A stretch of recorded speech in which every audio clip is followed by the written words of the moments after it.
Querida irmã, pela manhã, iniciei uma mensagem que quero terminar agora à noite. O texto é Efésios 4, a partir do versículo 7. Eu li pela manhã e vou ler novamente com você, Efésios 4, 7 até o 14. O 14.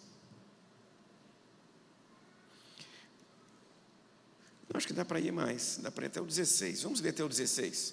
Então, Efésios 4, do 7 até o 16. Se você puder, você pode ficar de pé? Se puder. Efésios 4, de 7 a 16. Diz assim o texto, a palavra do Senhor diz assim: E a graça foi concedida a cada um de nós segundo a proporção do dom de Cristo. Por isso diz, quando ele subiu às alturas, levou cativo o cativeiro e concedeu dons aos homens. Ora, o que quer dizer subiu, senão que também havia descido até as regiões inferiores da terra? Aquele que desceu é também o mesmo que subiu acima de todos os céus para encher todas as coisas. E ele mesmo concedeu uns para apóstolos e outros para profetas e outros para evangelistas e outros para pastores e mestres, com vistas ao aperfeiçoamento dos santos para o desempenho do seu serviço, para a edificação do corpo de Cristo, até que todos cheguemos à unidade da fé e do pleno conhecimento do Filho de Deus, à perfeita varonilidade, à medida da estatura da plenitude de Cristo, para que não mais sejamos como meninos, agitados de um lado para outro e levados ao redor por todo o vento de doutrina, pela artimanha dos homens, pela astúcia com que induzem ao erro. Mas seguindo a verdade em amor, cresçamos em tudo naquele que é a cabeça, Cristo, de quem todo o corpo, bem ajustado e consolidado pelo auxílio de toda junta, segundo a justa cooperação de cada parte, efetua o seu próprio aumento para a edificação de si mesmo em amor. Até aqui. Pode se assentar, querido.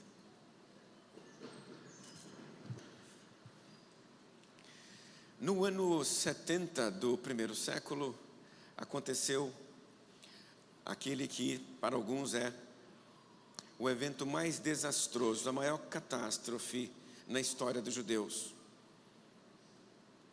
Foi um evento terrível. O que aconteceu no ano 70? No ano 70, os romanos invadiram Jerusalém, derrubaram os muros, possivelmente no mês de agosto, e entraram na cidade, queimando tudo que encontravam pela frente, matando as pessoas, derramando sangue em tal quantidade que aqueles que conseguiam fugir, fugiam pisando no sangue dos que morriam. Os romanos estavam com a faca nos dentes, estavam irritados, porque eles ficaram ali durante um bom tempo em volta da cidade. Isso irritou aqueles soldados acostumados a vencer as guerras em pouco tempo. Os judeus resistiram bastante. Então eles invadiram a cidade e saíram destruindo tudo que encontravam até entrarem no templo. E quando entraram no templo, aí, meu irmão, aí jogaram aquilo no chão. O templo construído, no caso, o templo que estava lá era aquele que foi construído por Zorobabel, ou Josué, né? Aquele templo após o exílio, aquele templo que Herodes começou a reformar e levou quase 60 anos reformando o templo. O templo era uma maravilha, o templo era esplendoroso, o templo ficava de pé e de longe era visto, a distância era visto como maior até que a própria cidade. Os mapas antigos mostram para nós que o templo ocupava cerca de 1/3 da cidade de Jerusalém. Imagina um templo ocupando 1/3 da cidade. O romano entrou dentro daquilo, jogando aquilo no chão, tijolo por tijolo, e só deixou de pé um pedacinho que hoje é chamado de o Muro da Lamentação. Se você vai em Israel hoje, você consegue encontrar ainda o Muro das Lamentações. É a única coisa que os romanos deixaram de pé. O resto jogaram tudo no chão.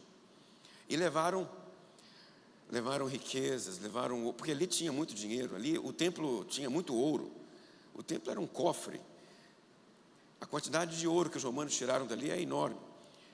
E eles levaram aquilo tudo de volta para Roma, ou na direção de Roma, na forma de um cortejo triunfal. E nós temos hoje,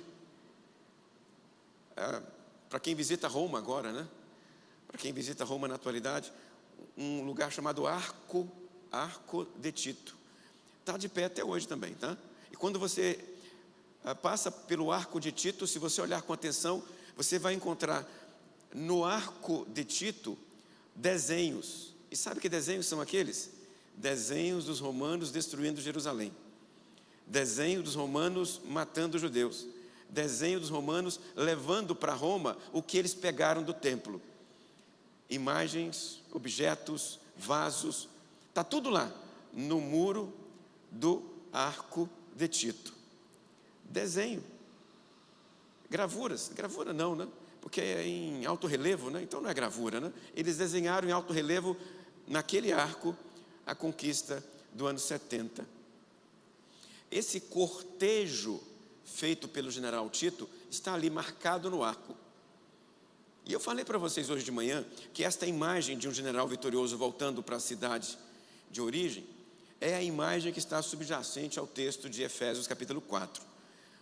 O general volta para a sua cidade vitorioso, imponente, em cima de um cavalo branco, vestido de vestes brancas que eram as roupas da vitória.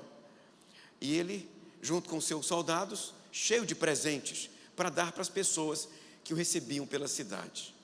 E eles iam entregando presentes para as pessoas. Uma moeda para lá, um objeto para cá. É o despojo dos vencedores. E as pessoas ficavam realmente esperando o general voltar, ansiosos por receber parte do despojo. E celebravam aquilo, se alegravam com aquilo. Presente, não é? É uma tradição antiga. Despojo de guerra entregue para a sua cidade no retorno triunfal. O Paulo usa esta imagem. É verdade que ele a pega de uma versão adaptada do Salmo 68. Se você der uma olhadinha no Salmo 68, eu vou pedir para vocês aí para mim da projeção, Salmo 68, o versículo 18. Coloca para mim o 18 na tela. É o versículo 18 especificamente que Paulo está citando. Vai aparecer para você. Você vai perceber que o Paulo está fazendo uma citação praticamente literal. Olha lá. Olha o versículo, Salmo 68, 18.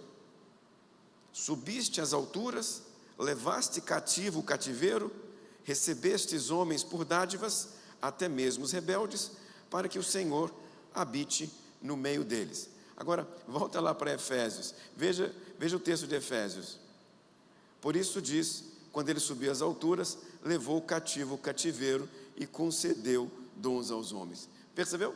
O Paulo faz quase uma citação literal do Salmo 68. E no Salmo 68, a imagem é o Monte Sião e um general vitorioso voltando para o Monte Sião. Enquanto ele sobe para o Monte Sião, ele entrega presentes. E no caso, os presentes lá do Salmo 68 são pessoas que ele conquistou na guerra.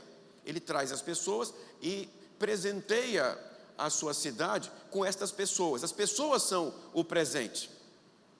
Para nós hoje essa imagem é estranha, esquisita, né? Mas é a imagem que ele está usando aqui. Mas eu queria que você me acompanhasse. Mesmo essa imagem estranha me ajuda a entender o texto paulino. Porque ele insiste em dizer que os presentes que Cristo entregou para nós, e eu estou nesse caso agora fazendo uma síntese do que eu falei pela manhã, tá? Os presentes que Cristo entregou para nós são de duas naturezas. Primeiro, dons para a igreja. Capacitações, diz o texto, né? Quando ele subiu às alturas, levou cativo o cativeiro e concedeu dons. Os dons são presentes do general vitorioso para a igreja. Jesus venceu os poderes todos. Jesus venceu o mal. Jesus venceu a morte. Jesus venceu o inferno. Jesus venceu todos os poderes do universo. E após a sua vitória, a vitória gloriosa de Jesus na cruz do Calvário, o texto constrói a relação de que ele desceu, e o ponto mais baixo é a cruz do Calvário. Jesus desceu, venceu na cruz, e após a sua vitória, ele retorna glorioso para a eternidade. E no momento em que ele retorna glorioso para a eternidade, ele faz o quê? Ele entrega presentes para a sua igreja. E que presentes são estes? Dons, capacitações, capacidades. E o segundo presente que ele entrega aparece no versículo 11. E ele deu uns para apóstolos, outros para profetas, outros para evangelistas, outros para pastores e mestres. Então ele deu dois tipos de presentes aqui. O primeiro presente é dons para todo mundo. E o segundo presente é a liderança da igreja. A liderança da igreja é um presente do Senhor. E aí a imagem do Salmo 68 faz sentido para nós. Se o Salmo 68 ele deu homens, ele deu pessoas, aqui o texto ele deu líderes. Os líderes são presente de Deus para a igreja. E eu vou ser mais específico ainda. Os vocacionados são presentes de Deus para a igreja. E quando eu falei hoje pela manhã sobre os vocacionados, e até chamei alguns aqui à frente, e eu chamei especificamente aqueles que começaram teologia neste ano, né? Só vieram 2, mas tem mais, o número é maior, tá? Alguém que ouviu a mensagem, escreveu no grupo, lá no YouTube, não no grupo, no YouTube, uma pergunta. André, a pergunta é a seguinte: só homem faz teologia? Eu achei engraçada a pergunta, Sandriane, porque eu revi a minha mensagem, durante a tarde eu achei a pergunta curiosa, e eu ouvi a mensagem todinha de novo. Será que eu dei essa impressão? Talvez porque só vieram homens aqui à frente, talvez. Mas a resposta que alguém colocou lá para mim, eu acho que foi a Raíssa que colocou lá, né? Eu não entendi muito bem a foto, mas eu acho que foi a Raíssa. Ela disse assim: não, mulheres também podem fazer teologia. Está correto. Os vocacionados não são só homens. Deus levanta homens e mulheres. A vocação do Senhor não guarda gênero. Homens e mulheres são levantados por Deus. Homens e mulheres são separados por Deus. Homens e mulheres são capacitados pelos dons ministeriais. Esses que estão aqui, que ele citou aqui: apóstolo, profeta, evangelista, pastor, mestre. Homens e mulheres recebem. Não é privilégio nem de homem, do passado ou do presente, receber estes dons ministeriais. Homens e mulheres recebem. Porque você sabe que isso aqui não é feito por nós. Nós não fazemos isso. Não somos nós que entregamos dons para as pessoas. É o Espírito Santo que entrega dom para a pessoa. E se é o Espírito Santo que entrega dom para a pessoa, ele não fica guardando o gênero. Ele entrega para quem ele quiser entregar. Homens e mulheres. Então, se você me entendeu, no campo da capacitação espiritual, isso é de arbítrio do Espírito Santo do Senhor, e ele entrega para quem ele desejar. Quando o assunto é organização, estrutura, aí nós temos nossas disputas, nossas contendas, e ficamos brigando para lá e para cá, a quem vamos entregar o título, e de quem vamos tirar o título. Mas essa questão de outorga de título, aí sim, isso é coisa nossa. Eu queria que você separasse. Outorga de título é coisa humana. Capacitação espiritual é o Espírito Santo que faz. O Espírito levanta, o Espírito vocaciona, e vocaciona quem Ele quiser. E depois a gente fica com as nossas brigas aí, dizendo para quem vamos entregar o PR, para quem não vamos entregar o PR. Essa briga é nossa, humana, de carne e osso. Mas a capacitação do Espírito Santo, a dotação do Espírito Santo, é dele e não guarda gênero. Eu acho que eu respondi a pergunta que fizeram lá então no YouTube, tá? Homem e mulher. Só vieram aqui os homens porque nesse momento, circunstancialmente, só homens apareceram. Mas se as mulheres aparecerem, Deus seja louvado. Deus levanta quem Ele quiser. Tá? E aí, se isso está claro para você, as imagens que o texto usa, que são imagens masculinas, não vão te trazer desconforto, tá? Por que o texto carrega nessas imagens masculinas? Porque ele usa o modelo de Cristo. Então, expressões como essa, perfeita varonilidade, né? De novo, não está dizendo que é só homem, é que o modelo aqui é Cristo. Olha aí, a estatura do varão perfeito que é Jesus Cristo nosso Senhor. Então, por causa do modelo que é Jesus, vem essas expressões todas do masculino, mas é só por causa do modelo que é Jesus. Mas Jesus é um modelo para os homens e para as mulheres. Ele é um modelo para mim, é um modelo para minha querida Elisete, é um modelo para todos nós. Então, ele é o modelo, e por isso a palavra carrega aqui, né, no masculino. É só por esse motivo, tá? Este é o resumo da mensagem da manhã. Deixa agora dar sequência a ela. Então, pela manhã você me ouviu falar então que o Espírito capacita, o Espírito outorga e outorga a qualquer um, quem ele quiser. E a pergunta que ficou nesse momento é: para quê? Por quê? Qual é a razão?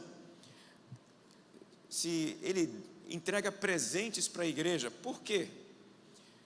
Se ele capacita, por quê? E a palavra me responde. E responde inicialmente por meio de expressões como esta aqui, ó. Com vistas, versículo 12, com vistas ao aperfeiçoamento dos santos para desempenho do seu serviço, para a edificação do corpo de Cristo. A igreja é edificada por meio dos dons que o Espírito Santo entrega para nós. A igreja é edificada. Então pensa que a igreja do Senhor, que não é a parede, não é o concreto, não é a madeira, não é o tijolo. A igreja é a coletividade dos crentes. Esta igreja é edificada por meio dos dons que o Espírito Santo entrega a cada um que se converte entre nós, a cada um que o Espírito Santo traz para cá. O Espírito Santo, então, é aquele que edifica a igreja por meio dos dons que ele entrega para as pessoas. Eu usei algum tempo atrás, semana passada, a imagem de que o Miguel e o Gabriel não colocam um tijolo aqui entre nós. Não coloca mesmo, porque quem tem que fazer isso somos nós. E posso dizer a mesmíssima coisa no campo da edificação da igreja. Não é anjo que edifica a igreja, somos nós por meio do Espírito Santo que nos entrega dons. Ou seja, os dons que o Espírito entrega edificam a igreja do Senhor, promove o crescimento da igreja do Senhor. É por isso que ele outorga os dons, porque os dons são os presentes para a edificação da igreja. Os dons são necessários para o desenvolvimento da igreja, e desenvolvimento na direção da estatura do varão perfeito, que é Jesus Cristo, o nosso Senhor. Jesus está lá, ele é o nosso modelo, ele é a nossa meta, e olhando para ele, o nosso modelo e a nossa meta, nós falamos o que temos que falar, pensamos o que temos que pensar, fazemos o que temos que fazer, olhando para Jesus, correndo naquela direção. Ele é a nossa meta. Então, eu preciso lembrar disso, para que eu faça essa caminhada. O Espírito Santo nos capacita e nos entrega dons. A mesma coisa em relação aos líderes, porque os líderes servem para treinar e orientar os crentes. Os líderes não estão aqui para fazer a obra, eles fazem também, mas é para fazer junto com a igreja. Fazer junto com a igreja. De manhã eu usei aqui a imagem do técnico de futebol. Você me lembra, você se lembra? Você se lembra disso, né? Falei para você que de repente você vai a um estádio, e em vez dos jogadores, apenas o técnico está no meio do campo para dar o pontapé inicial. Imagina que seja o técnico do Flamengo, Leonardo Jardim, e do outro lado apenas o técnico do Fluminense, né? Qual é o nome do técnico do Fluminense mesmo? É Zubeldia. Então, o Leonardo Jardim de um lado e o Zubeldia do outro. Aí, o Leonardo Jardim dá um chute na bola, a bola começa a rolar. Aí o Zubeldia vem e tenta parar o Leonardo Jardim. Aí dá um chute para cá, a bola vem para cá, dá outro chute para lá, 2. Dá para jogar futebol com 2? Não dá não, meu irmão. Leonardo Jardim, o meu dia eu não vou conseguir fazer muita coisa, não. Esse jogo não vai dar certo, não. Vai terminar por cansaço, né? Não dá. Onde é que você quer ver o técnico? Na beira do campo orientando os jogadores, lá os jogadores correndo atrás da bola. É onde você quer ver o técnico. O papel do técnico é orientar, o papel do técnico é dizer, corre para lá, corre para cá, faça isso, faça aquilo. Entenda, não quero com isso dizer que a liderança não vai trabalhar, a liderança não trabalha, a liderança trabalha. A liderança desta igreja é orientada a ser a primeira a fazer. Ela faz primeiro, depois chama você. Essa liderança aqui sabe disso, porque ela me ouve falar várias vezes sobre esta questão. Nós temos que fazer para que as pessoas façam conosco. Nós damos o pontapé inicial e vamos juntos com eles. Mas a minha ênfase aqui, a minha fala aqui, é na direção de uma cultura, é contra uma cultura, a cultura do espetáculo, a cultura do torcedor. Porque é possível que tenha aqui entre nós gente que veio só para torcer. E se você veio só para torcer, eu sinto dizer para você que você está equivocado. Eu não quero aqui gente que veio só para torcer. Eu quero que você se envolva, eu quero que você participe, eu quero que você abrace uma tarefa, uma obra, eu quero que você faça a obra que o Espírito Santo entregou para você. Você não é torcedor, você veio para jogar o jogo. Todos nós estamos aqui para jogar o jogo, não para torcer. O torcedor fica da arquibancada gritando, ele faz isso, é o papel dele, né? Faz isso, e aí ele reclama quando as coisas não saem como ele gostaria que saísse, né? E aí ele reclama do juiz, ele reclama, é o papel do torcedor. E o seu papel? O seu papel não é esse. Você não veio aqui para torcer, você veio para jogar. Você veio para trabalhar junto com esta igreja, para edificar a igreja. Qual o trabalho, pastor? Eu não sei, é o Espírito que entrega para você. Então, nesse momento, o que eu preciso que você faça é pergunte ao Espírito Santo do Senhor qual é a missão que Ele te entregou para realizar entre nós, qual é a tarefa que Ele entregou para você fazer aqui entre nós, qual é o trabalho que Ele entregou para você fazer aqui entre nós. Não sou eu que vou entregar o trabalho para você, é o Espírito Santo do Senhor, e o trabalho que Ele entregou, faça, e quando você fizer o trabalho, esta igreja vai se desenvolver e vai crescer. Esta igreja vai, quando nós todos entendermos que fazemos parte da edificação contínua e mútua da igreja. Para que a liderança? Para orientar, para guiar, para ministrar. É o papel da liderança. O texto continua dando mais um motivo para a capacitação, a dotação dos dons espirituais. Versículo 14: para que não mais sejamos como meninos agitados de um lado para o outro e levados ao redor por todo o vento de doutrina, pela artimanha dos homens, pela astúcia com que induzem ao erro. Ele está pensando na confusão de pessoas imaturas tentando sobreviver juntas. É preciso que pelo menos alguém tenha maturidade naquele grupo. Só criança não dá certo. Se não tiver uma tia numa creche, as criancinhas vão tacar fogo na creche. É preciso que tenha lá algum imaduro para poder tomar conta das crianças. Então essa igreja não pode ser só de criança, tem que ter gente madura também. E o Paulo está pensando assim: igreja que tem muita criança, o negócio vai dar ruim. Tem que ter gente madura ali, vamos crescer, vamos nos desenvolver, porque quando você amadurece, quando você se desenvolve, as coisas avançam. Quando não, o resultado é confusão. E ele usa aqui a imagem do navio. Um navio agitado pelo vento.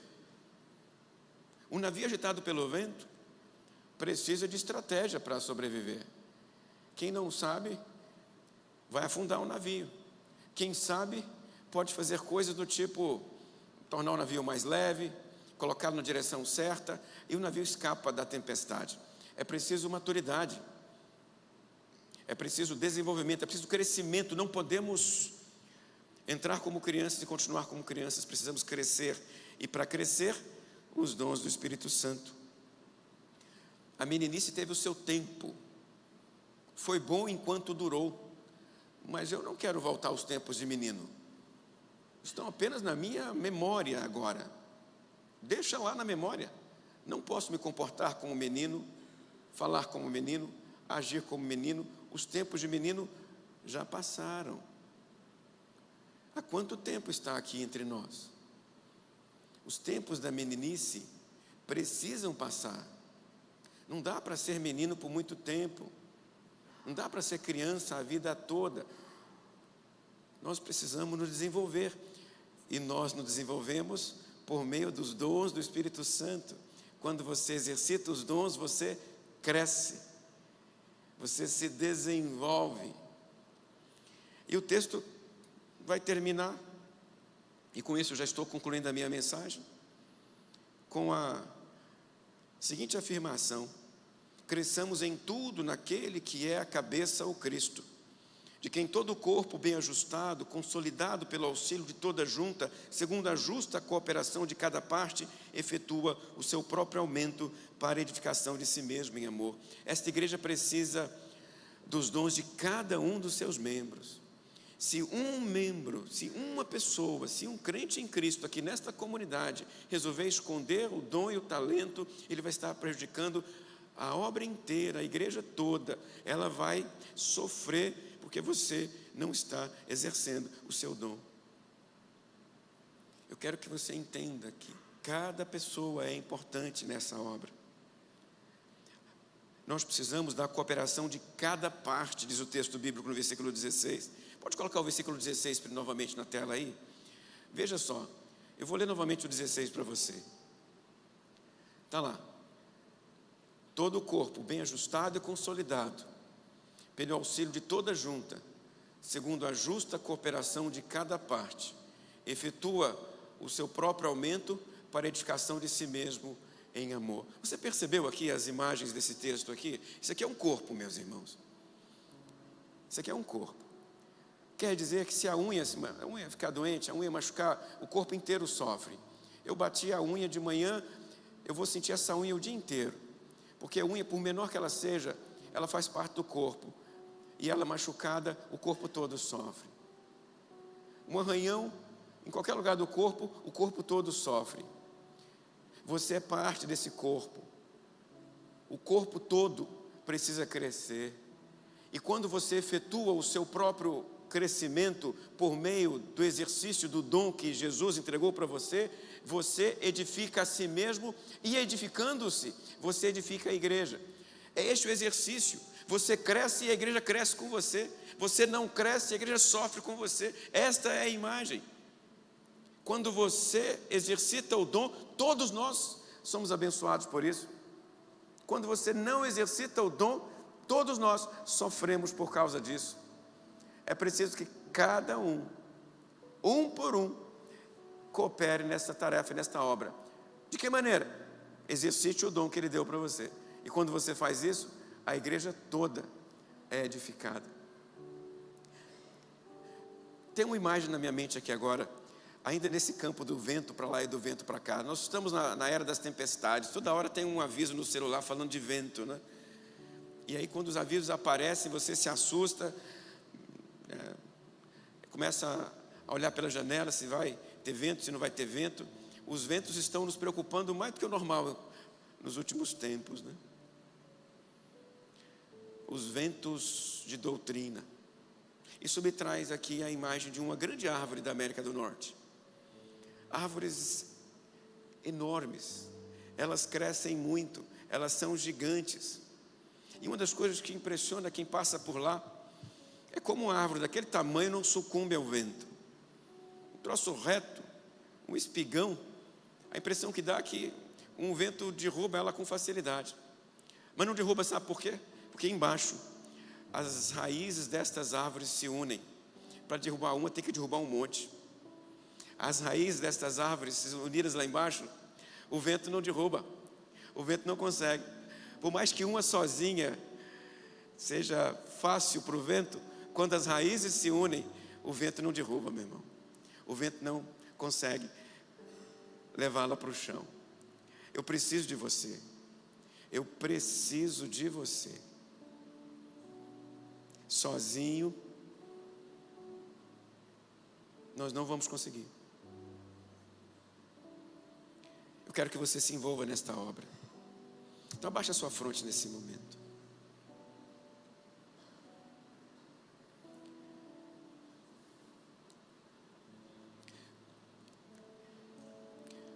Você precisa, nesta hora, pedir a direção do Espírito Santo, para que Ele mostre para você o que Ele quer que você faça. Qual é o dom, qual é a obra, qual é a missão que Ele entrega para você realizar aqui conosco. Tem missão, tem obra para todo mundo. É o Espírito Santo que fala ao seu coração nesta hora. Ouça a voz do Espírito Santo aí dentro. Pergunta para Ele. Pergunta. Converse nesse momento em oração com o Espírito Santo do Senhor.